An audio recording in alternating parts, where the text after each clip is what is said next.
우리는 하나님이 원하시는 일을 하면 삶이 평탄할 거라고, 하나님이 원하시는 삶의 길을 선택하면 그 일에는 그다지 어려움이 없을 거라고 기대하기가 쉽습니다. 그런데 우리가 지금 만나는 사도행전에서의 바울의 삶이 그렇지 않아요. 자, 지금 바울은 정말 문자 그대로 목숨 걸고 자신의 삶과 모든 것을 하나님께 드리고 있어요. 우리 지난주에 불렀던 찬양처럼 정말 나의 모습, 나의 소유, 주님 앞에 모두 드립니다. 바울은 정말 문자적으로 그런 삶의 길을 걸어가고 있습니다. 여러분, 지금 바울의 형편이 어때요? 유대인들에게 고발을 당해서 로마 군대에 구금되어 있는 상태잖아요. 이제 군 관계자들은 로마 시민이라는 걸 알았으니까 고문은 할 수 없고 진상을 규명하느라고 유대인들의 최고 통치기구인 산헤드린 공회라는 곳으로 바울을 데려갑니다. 그런데 유대인들, 보다 정확하게는 유대주의자들, 보수적인 율법주의자들이 바울을 계속 죽이려고 하죠. 상징적으로 죽이는 게 아니고요, 진짜로 죽이려고 하는 거예요. 사도행전 24장까지 읽어보면 바울이 벨리스 총독에게 이송되는데요, 이 또 공무원들은 정치적인 이해관계를 계산합니다. 그러다 보니까 바울이 이 지루한 조사 과정을 2년 이상 감당하게 돼요. 2년. 여러분, 2년. 여러분 보세요. 하나님의 뜻에 따라서 목숨 걸고 하나님 나라 복음을 전하려고 로마로 가고 싶은 거예요, 사도 바울은. 근데 왜 이렇게 길이 막혀요? 로마까지 가서 빨리 복음 전하고 싶은데 한 자리에 2년을 머물러 있는 거예요. 한 걸음도 앞으로 못 나가요. 하나님께서 원하시는 삶을 선택한다고 해도요, 하나님께서 그 길을 원하신다고 해도 여러분, 그 삶의 길이 항상 뻥 뚫린 고속도로 같지는 않다는 말씀이에요. 근데 여러분, 그런 관점으로 성경을 보면 본래 그랬어요. 유명한 사람만 예를 들죠. 아브라함. 하나님이 아브라함을 선택하시고 부르셔서 네 자손이 정말 저 모래처럼 많게 하겠다라고 약속하신 다음에 아들 이삭이 태어날 때까지 여러분 얼마나 시간이 걸립니까? 25년 걸려요. 75세에 부르셨고 자손이 많게 하겠다고 하셨는데 많기는커녕 첫 번째 아들이 태어나는데 25년이에요. 여러분, 모세가 나이 몇 살에 민족의 지도자로 부름받습니까? 무려 80이에요. 게다가 80이 되기 전에 직전 40년은 광야에서 지명수배자의 삶을 살아가죠. 게다가 하나님이 출애굽을 이끌어내라고 하셔서 그 출애굽의 사건의 지도자로 모세가 헌신을 했는데 이 모세는 정작 약속의 땅에 못 들어가죠. 광야에서 무려 40년을 보내요. 약속의 땅에 들어가기까지. 하나님이 이 민족을 약속의 땅에 들여보내시겠다고 약속을 하셨는데 그 과정이 40년 걸려요. 다윗은 어떤가요? 멀쩡한 젊은이, 하나님이 사무엘 보내셔서 기름 부어서 왕이 될 거다. 그럼 빨리 왕이 되게 하셔야지. 기름 부음 받고 10수년을 다윗은 언제 뒤에서 창이 날라와서 맞아 죽을지 모르는 도망자의 신세로 광야의 삶을 살잖아요. 여러분, 더 이상 무슨 예를 더 드려야 합니까? 하나님께서 이루시는 일들도 시간이 걸려요. 과정 역시 평탄하지를 않습니다. 그래서 여러분, 우리가 여전히 그런 분들이 계신 것 같아요. 어떤 일을 선택했어요. 어려움이 없으면 이건 하나님이 하게 하시는 거야. 또 어떤 일을 선택했는데 자꾸 막히고 과정이 복잡하고 어려워요. 이건 하나님의 뜻이 아닌가? 성경을 정말 모르시는 거죠. 성경을 정말 안 읽으신 거예요. 성경에 보면 하나님이 이끄시는 길인데 엄청 오래 걸리고 복잡한 과정이 걸리는 일들이 너무너무 많다는 거예요. 그래서 여러분, 일이 평탄하게 되면 하나님 뜻인가 보다, 일이 막히고 어려움은 하나님 뜻이 아닌가 보다, 이런 낮은 수준의 분별을 해서는 안 됩니다. 성경적이질 않잖아요.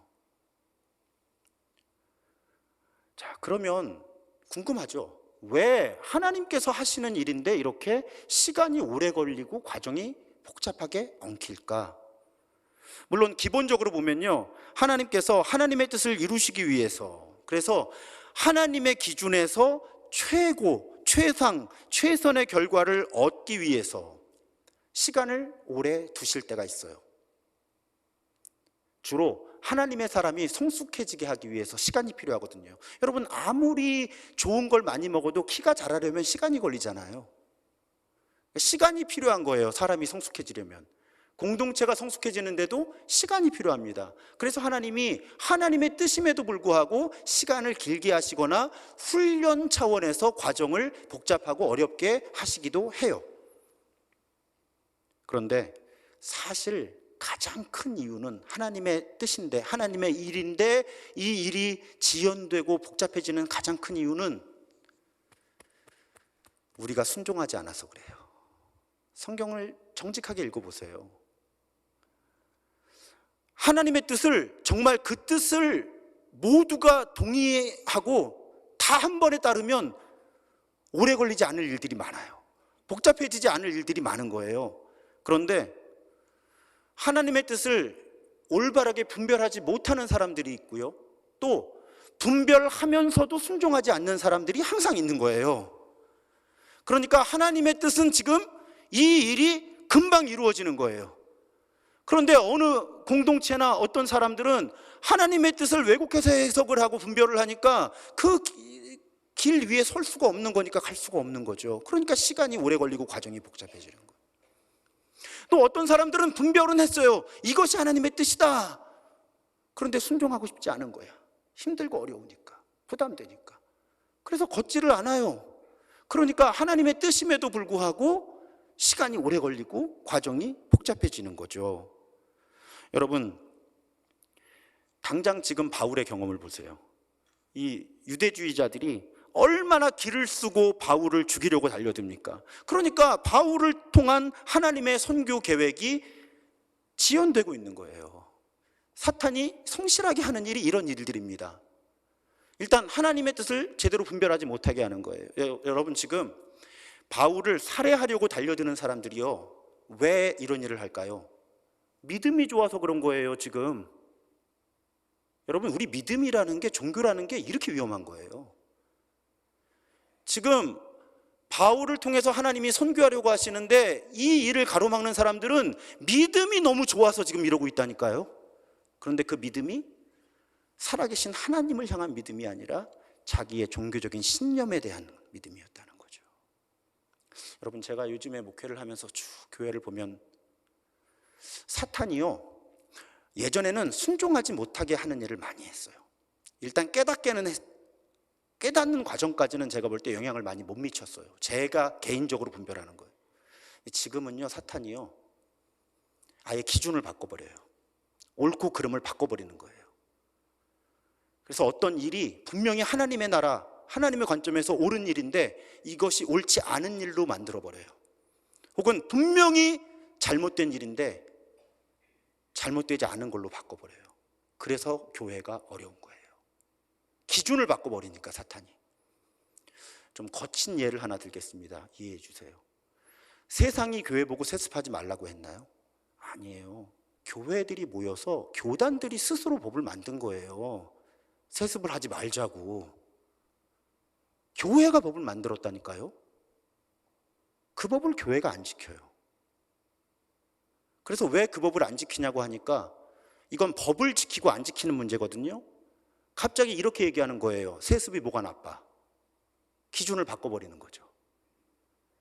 세습이 나쁘다고 한 건 교회 자신이에요. 그래서 교단들이 법을 만든 거예요. 세습하지 말자고. 근데 그 법에 동의하고서는 나중에 세습하면서는 세습이 뭐가 나빠? 기준을 바꿔버리는 거죠. 여러분, 사탄이 하는 일이 이런 일이에요. 우리가 영적으로 깨어있지 않으면 이런 질문들에 말려드는 거예요. 그래서 본래 질문이 뭐였는지를 놓치는 거예요. 오늘날의 사탄은 성실하게 일을 합니다. 옳고 그름 자체의 기준을 바꿔버리는 거예요. 우리 교회에서는 아직 제가 그런 경험이 없지만 교회에서도 이런 일이 쉽게 일어납니다. 어떤 일이 분명히 옳은 일이라고 동의를 할 수 있는 일인데 분명히 다른 사람은 다른 기준을 제시하는 거예요. 다른 가치를 제시하는 겁니다. 그러면 하나님의 일이 하나님의 일대로 이루어질 수가 없는 거죠. 우리 교회 이런 문제 없을 때 이런 얘기 많이 해놔야 돼요. 이런 문제 있으면 이런 얘기하면 어렵잖아요, 서로. 그래서 하나님의 일이 꼬이는 겁니다. 제가 관찰하는 바에 따르면 하나님이 꼬이게 하시지는 않는 거예요. 하나님은 빨리 그 일이 되기 원하세요. 우리가 기준을 바꿔버리거나 아니면 기준을 알면서도 순종하지 않아서 하나님의 일이 방해를 받는 거죠. 그래서 과정이 복잡해지고 시간이 많이 걸리게 되는 거예요.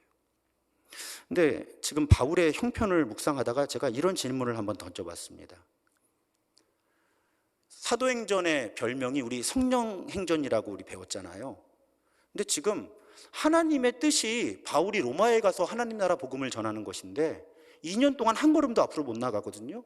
지금 성령님은 뭘 하고 계신 거지? 성령행전이라면서요. 근데 지금 성령님은 뭘 하고 계실까? 이게 궁금해졌어요. 그래서 여러분 오늘 본문은 미리 설명을 드리면 성경 본문의 증거보다는 저의 개인적인 묵상이 상당히 많이 포함되어 있는 설교예요. 미리 양해를 구하는 거예요. 그런 부분의 전제를 가지고 들어주시면 좋겠습니다. 우선 성령은 그럼 뭘 하고 계실까 발견하게 된 건요, 여러분. 우리 성령 하나님, 그러니까 우리 하나님은 너무나 솔직하고 친절하신 분이라는 거예요. 너무나 솔직하고 친절하게 지금 바울을 이끌고 계세요. 가이드를 해주고 계신 거예요. 그 증거가 무엇인가 하면 여러분 우리 사도행전 20장에서 바울이 에베소 교회 장로들을 모아서 마지막 고별 설교하는 장면 살펴보았습니다. 그때 바울이 이렇게 말을 하죠. 22절 23절을 보면 보십시오, 이제 나는 성령에 매여서 예루살렘으로 가는데, 성령에 매여서 예루살렘으로 가는데 거기서 무슨 일이 생길지 저는 모릅니다. 나는 모르는데 성령님이 계속 일깨워 주신다는 거예요. 너 지금부터 어느 도시를 가든지 감옥에 갇히고 고문을 당하고 고통을 받을 것이다. 사도행전 21장에 넘어와도요, 여러분 제가 몇 번 말씀드렸죠. 아가보라고 하는 선지자가 바울의 띠를 가져다가 자기 손발을 묶고서 뭐라고 예언해요? 성령이 말씀하십니다. 성령이 말씀하신다는 거예요. 악령이 아니에요. 성령이 말씀하시는데 예루살렘에서 유대인들이 이 바울을 이렇게 결박해서 저 로마 군대에 넘겨줄 거다, 이방인들에게. 자, 성령께서 지금 일관된 메시지를 주시는데 여러분은 안 이상하세요? 저는 이상해요. 뭐가 이상한가 하면 보통은 뭘 하자 그러면 나쁜 얘기 안 해줍니다. 뭘 하자 그럴 때 여러분은 안 그러세요? 뭘 같이 하자 그럴 때는 보통 힘든 얘기보다는 이 일이 긍정적이고 좋은 일이라는 얘기를 하게 돼요. 근데 성령님은 지금 너무 솔직하고 친절하셔서 바울, 너 나랑 함께 가자. 그런데 알고 가야 돼. 너 지금부터 엄청 고생할 거야. 감옥에 갇힐 거고 고문을 당할 거고 정말 생명이 위험할 거야. 근데 나랑 같이 가자. 성령님은 지금 그렇게 말씀하신다는 거예요. 어떤 마음이셨을까요? 성령님의 마음이. 저도 성경을 그렇게 읽었지만 이번 주간에 처음 그 마음을 한번 묵상해 본 거예요. 그랬더니요, 하나님이 바울에게 지금 일단 첫 번째는 준비시키고 싶으셨던 거죠. 우리 보통 어떤 힘든 일을 함께 하려고 할 때는 야, 내일 우리 어디 가야 되는데 날씨 춥다 그러니까 옷 단단히 입어, 이렇게 준비시키잖아요. 그러니까 이제 바울을 준비시키시는 거죠. 바울이 이렇게 표현하면 좋을 것 같아요. 예방주사를 놔주시는 거예요. 근데 예방주사 맞을 때 여러분, 의사 선생님이 부작용을 얘기를 해주잖아요. 가끔은 얘기 안 해주면 좋겠는데 실제로 그 부작용이 일어날 가능성도 별로 없는데 너무 겁주시는 거 아닌가 이렇게 부담을 느낄 만큼 부작용 경고를 해주죠. 왜냐하면 그런 부작용이 생겼을 때 당황하지 말고 적절하게 대처를 하도록 하기 위해서 의사는 백신을 주거나 또 약사가 약을 처방할 때 부작용에 대한 경고를 반드시 해줍니다. 성령 하나님이 이렇게 예방주사를 놔주시는 거예요. 힘든 일에 충분히 바울이 마음으로 대비할 수 있도록 친절하게 지금 함께 준비하고 계신 것입니다. 그런데 한 걸음 더 생각해 봤어요. 그랬더니 이건 저의 묵상입니다. 성령님이 혹시 지금 바울에게 선택할 수 있는 시간을 주시나? 기회를 주시나? 저는 그런 묵상까지 이번에 해보게 되었어요. 하나님은 지금 바울을 통해서 꼭 하나님 나라 복음을 전하고 싶으세요. 로마까지. 그런데 그 길이 너무 고통스럽고 위험한 길이에요. 그래서 성령님은 지금 바울에게 함께 가자고 하시면서도 혹시 원하지 않으면 다른 삶의 길을 선택할 수 있도록 반복해서 말을 걸어주시고 있는 것은 아닐까. 이런 톤이죠. 너 나와 함께 지금 복음 전하러 가야 돼. 근데 진짜 힘들 거야. 너 정말 나랑 같이 갈 수 있겠어? 지금 포기해도 돼. 정말 갈 수 있겠어? 저는 하나님의 음성이 그렇게 들렸어요. 이번에 말씀을 묵상하는데. 이 대목에서 떠오른 그림이 하나 있습니다. 독일 출신의 지거 쾌더 신부라고 제가 매우 좋아하는 분인데 그분이 그린 이 세족식의 그림이에요. 제가 주보에도 이 그림을 넣어드렸는데 흑백이라 조금 불만스럽지만요. 여러분, 저 그림의 특징 가운데 하나가 베드로의 발을 지금 예수께서 씻어주시는 건데 그 베드로의 발하고요 물에 비친 예수의 얼굴이 겹쳐 있어요. 근데 그 예수의 표정이 아주 오묘합니다. 혹시 집에 가시면 인터넷으로 쉽게 찾을 수 있거든요. 한번 확대해서 한번 보세요. 예수의 표정이 굉장히 오묘해요. 과연 베드로의 발을 씻어주실 때 예수의 심정이 어떠했을까? 직업회도의 저 그림을 보면서 많은 분들이 다양한 묵상을 합니다. 저의 묵상은 그래요. 여러분, 원래 예수께서 섬김의 삶을 보여주시기 위해서 지금 제자들의 발을 씻겨주시는 거잖아요. 근데 베드로는 거부하기도 하고 좀 예수님하고 옥신각신 하면서 지금 예수께서 발을 씻어주시게 되었어요. 근데 예수님은 지금 아시잖아요. 베드로가 앞으로 어떤 삶의 길을 살아갈지. 사실은 조금 지나면 베드로가 일시적이나마 예수님 모른다고 할 거잖아요. 배신할 거예요. 그리고 엄청 힘들어 하잖아요. 근데 그래도 다시 예수의 사도로서의 자리로 돌아와서 사실은 우리가 아는 바대로 하면 순교할 만큼 예수를 따라 살잖아요. 아마도 예수님은 저 베드로의 발을 딱 붙드시는데 지금까지 베드로와의 추억뿐 아니라 앞으로 베드로가 걸어갈 삶의 길이 다 한 장면처럼 보이셨던 거예요. 그래서 아마 예수님의 마음에서는 이런 마음이 드셨을 것 같아요. 베드로야, 너 이 발 가지고 나 따라 살아야 되는데 너 고생 진짜 많이 할 거다. 너 진짜 힘들 거야. 그러다 너 순교할 거다. 너 이 발 가지고 그렇게 살아야 될 텐데 네가 꼭 그랬으면 좋겠는데 너 그럴 수 있겠어? 그런 마음으로 예수님이 베드로의 발을 씻어주신 것은 아닌가. 저는 저 그림을 보면서 그렇게 묵상을 해봅니다. 여러분, 우리요 요나 설교 많이 들으셨죠, 그동안.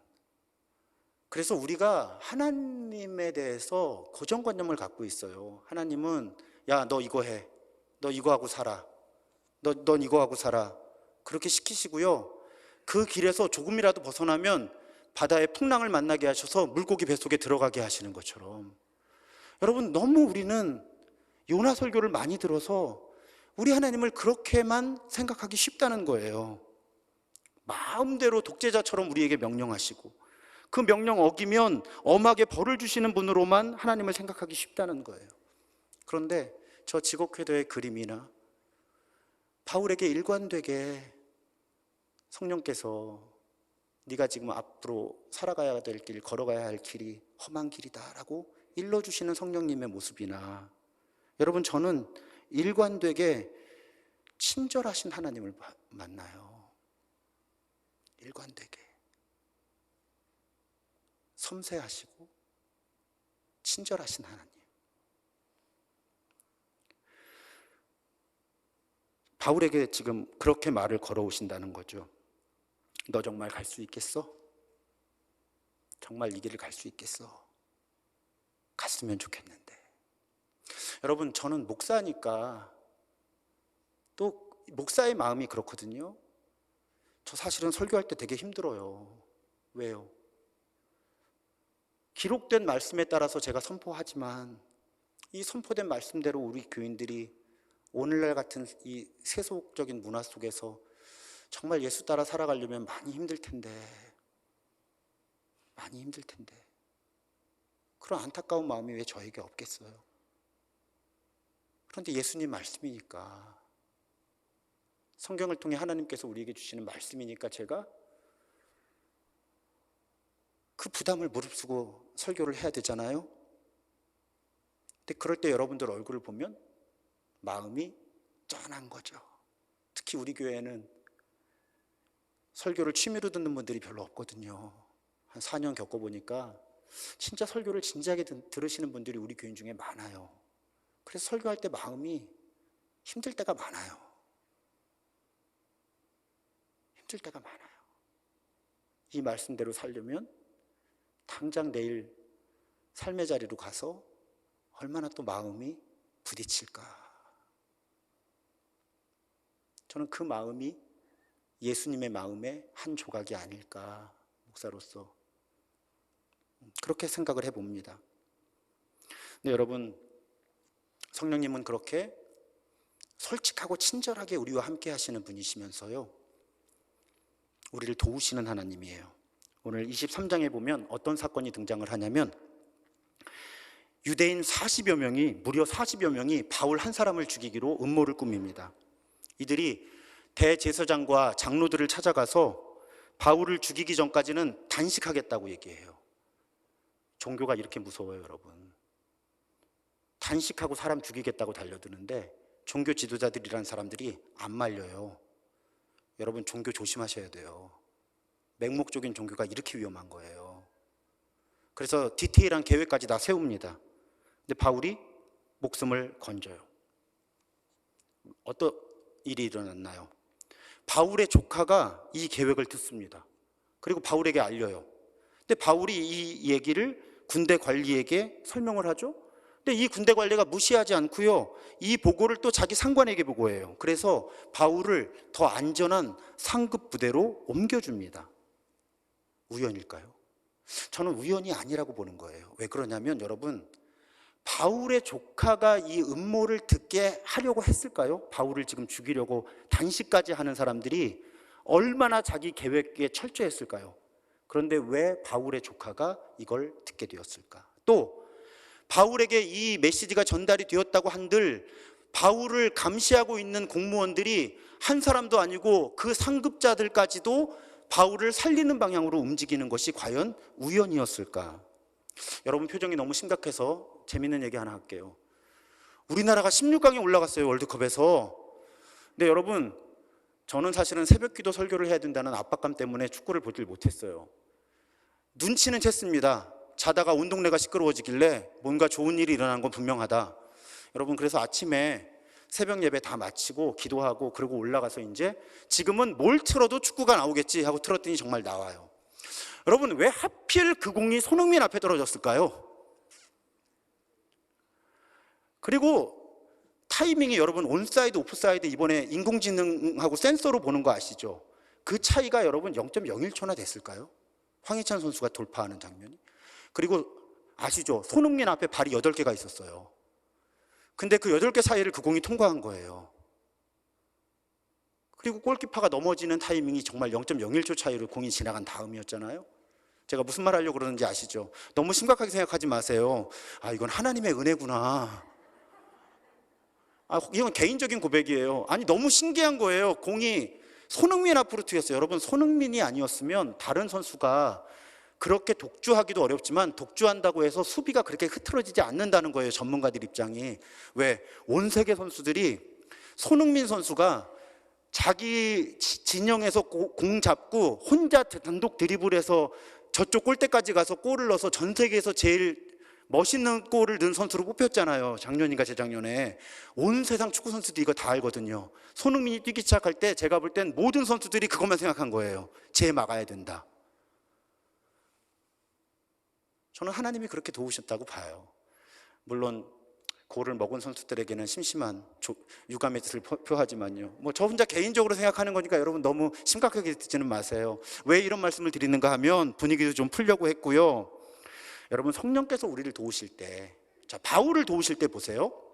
어떤 때는요, 막 감옥이 흔들리고요, 감옥 문이 열리고 막 묶인 게 풀리는 초자연적인 사건으로 성령님이 도우시기도 해요. 근데 저는 왜 사도행전이 성령행전일까? 성령은 아주 자주 자신을 드러내지 않으시면서 일을 하시더라는 거예요. 바로 그 장면이 지금 40여 명이 단식을 하면서 바울을 죽이려고 음모를 꾸미는데, 그 음모 속에서 바울이 희생되질 않고 더 안전한 곳으로 옮겨지더라는 거죠. 여러분, 이것을 우리는 마치 우연인 것처럼 생각하기 쉽고요, 또 운이 좋아 보인다고 말을 할 수도 있습니다. 근데 저는 우리 하나님이 숨어 계시는 하나님이실 뿐만 아니라 숨어서 우리를 도우시는 하나님이라고 오늘 본문을 묵상해 보게 되는 거예요. 이 대목에서 떠오른 찬양이 하나 있습니다. 어릴 때 많이 불렀던 찬양인데, 나의 등 뒤에서 이렇게 시작하는 찬양이에요. 지금 이곳에는 이 찬양을 너무 많이 불렀다가 한동안 안 부르셨거나 이런 찬양은 생전 처음 본다 하는 분들이 갈리십니다. 이 가사가 이래요. 나의 등 뒤에서 나를 도우시는 분인데, 나의 인생길에서 지치고 고뇌서 매일처럼 주저앉고 싶은데 나를 밀어주시는 하나님이시다. 또 우리 하나님이 어떻게 도우시느냐? 평안히 길을 갈 땐 보이지 않아요. 왜 안 보여요? 내가 안 찾으니까 안 보이는 거예요. 필요 없으니까. 근데 지치고 고뇌하여 넘어질 때면 나에게 다가와서 손을 내밀어 주시는 그런 하나님이시다. 또 나의 하나님이 어떤 하나님이시냐? 그냥 길을 갈 때 몰랐는데 아무 때고 뒤를 돌아보면 여전히 거기에 계시더라. 그 자리에 계시더라. 그리고 나를 잔잔한 미소로 바라보시면서 재촉해 주시는 그런 하나님이시더라. 여러분, 이 사도행전에서 제가 만나는 하나님, 성령 하나님이 바로 이런 하나님이에요. 사도 바울의 하나님이 우리의 하나님이신 거죠. 하나님은 우리가 하나님 편에 서서 하나님 뜻에 따라 살아가려고 할 때 우리를 앞에서 이끄시고 뒤에서 밀어주시는 하나님이시라는 거예요. 때로는 하나님이 하나님의 뜻을 이루시기 위해서 우리를 재촉하시기도 해요. 그런데 여러분, 폭력적으로 막 밀어붙이시는 그런 하나님이시라기보다는 잔잔한 미소로 바라보시면서 넌지시 재촉하시는 하나님이시라는 거죠. 저는 사도행전에서 그런 하나님을 만납니다. 또 우리 하나님은 어떤 하나님이신가 하면 우리 곁에서 우리를 붙들어 주셔서 우리를 넘어지지 않게 하시는 하나님이세요. 그런데 우리는 때때로 넘어지잖아요. 그런데 우리가 넘어지더라도 우리를 책망하시기보다는 우리에게 다가오셔서 우리에게 손을 내밀어 주시고 우리를 일으켜 주시는 그런 하나님이시라는 거예요. 지금 바울의 행전이 아니라 성령 행전인 이유가 거기 있는 거예요. 성령님은 자신을 드러내시지 않는 것처럼 보이지만 숨어서 돕고 계신 거죠. 숨어서 돕고 계신 거예요. 그 성령님이 지금 이 순간도 때로는 모습을 드러내시지만 때로는 자신을 드러내지 않으시면서 우리를 끌어주시고 밀어주시고, 넘어지면 손잡아 일으켜주시고, 가끔 재촉하실 때도 잔잔한 미소로 바라보시며 재촉해 주시는 그런 하나님이 우리 하나님이시라는 말씀이에요. 그 하나님이 오늘 본문에 보면요, 바울을 찾아와서 격려해 주세요. 고린도에서 복음 전하다가 바울이 어려웠거든요. 근데 환상 속에 하나님이 말씀해 주셨어요. 18장 9절에 보면 두려워하지 말며 침묵하지 말고 말해라. 그렇게 하나님이, 성령님이 바울을 격려해 주셨거든요. 근데 오늘 23장에서도 보면요, 생명의 위협을 지금 당하고 있잖아요. 생명의 위협을 당하고 있어요. 그것도 자기 민족으로부터, 특히 원래 자기 편이었잖아요. 바울 이 사람들하고 자기 편이었던 사람들이 자기를 죽이려고 달려드는 그런 어려움 속에서 성령님이 바울에게 나타나세요. 오늘 본문 11절 새 한글 성경으로 보면요, 힘내라. 그래서 오늘 설교의 제목이 힘내라예요. 하나님이 바울에게 나타나셔서 말씀하신 거예요. 힘내라, 힘내. 이걸 유진 피터슨은 메시지 성경에서 이렇게 번역했습니다. 괜찮아, 다 잘 될 거야. 여러분, 전제가 하나 있어요. 우리가 우리 욕망을 이루려고 막 살다가 지치고 힘들고 넘어지고 이럴 때 말고, 우리가 하나님의 뜻에 따라 하나님 편에 서서 하나님의 뜻을 이루기 위해 예수 따라 살려고 하다가 지치고 힘들고 고통스럽고 어려울 때 우리 하나님은 우리를 찾아오셔서 힘내 하고 등 쳐주시는 하나님이라. 괜찮아, 다 잘 될 거야, 우리를 응원해 주시는 하나님이시라는 말씀이에요. 여러분, 그 하나님이 우리 하나님이신 거예요. 그 하나님이 오늘 우리에게 이 본문을 통해 말씀해 주시는 거예요. 힘내, 괜찮아, 다 잘 될 거야. 사랑하는 여러분, 우리가 하나님 뜻에 따라 살아가려고, 일상에서 예수 따라 살아가려고, 또 우리 교회가 이 세상까지는 모르겠고 이 동네에 도움이 되는 교회가 되려고 한다면 비록 그 길이 평탄하지만은 않을 거예요. 하지만 우리 하나님은 끝까지 그 뜻을 감당하게 하실 거예요. 우리가 힘들고 지치면 우리에게 말씀하실 거예요. 힘내, 괜찮아, 다 잘 될 거야. 사랑하는 여러분, 오늘 우리 위에 계신 성부 하나님, 우리 곁에 계신 성자 예수님, 우리 안에 계신 성령 하나님의 위로와 격려, 응원을 이 말씀을 통해 새롭게 경험하시기를 주님의 이름으로 축복합니다. 그래서 또 한 번 마음을 새롭게 해서 일상에서 예수 따라 살아가기로, 또 적어도 이 동네에서는 도움이 되는 그런 교회가 되기로 마음을 새롭게 하는, 여러분, 하나님이 응원해 주신다니까요. 괜찮아, 다 잘 될 거야, 힘내. 우리 용기 내서 우리 일상에서 증인으로 살아가고 이 동네 도움이 되는 교회가 되기로 새롭게 다짐하는 오늘 아름다운 제8일 새로운 삶이 시작되는 날 되시기를 주님의 이름으로 축복합니다.